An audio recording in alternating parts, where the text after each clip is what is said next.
আজকে একটা নতুন রেসিপি ট্রাই করবো। আগে যদি জানতাম তাহলে অনেক আগে এই রেসিপিটা ট্রাই করে খেতাম, এত মজার ছিল।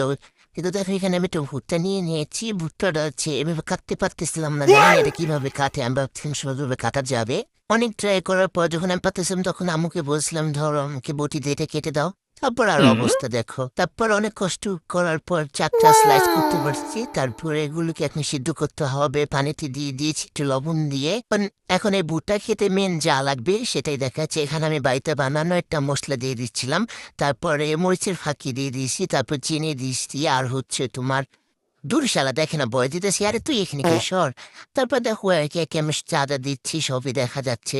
বাট এখানে একটু লেবু রস দিলে আর বেশি ভালো হতো। আমার লেবু রস ছিল না, এখানে আমি ধনিয়া পাতা দিয়েছি, একটু পানি অ্যাড করেছিলাম, আর হচ্ছে একটু তেল গরম করে দিয়ে নিয়েছি।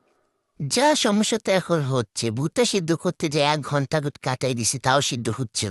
অনেক কষ্ট করে কোনো রকম সিদ্ধ হয়েছে, মানে একটু একটু কাঁচা ছিল, আমার আর ধৈর্য কোলাচ্ছিল। এখন ট্রাই করার পরে একটু খেয়ে দেখি, ছি, এগুলা মানুষে খায়।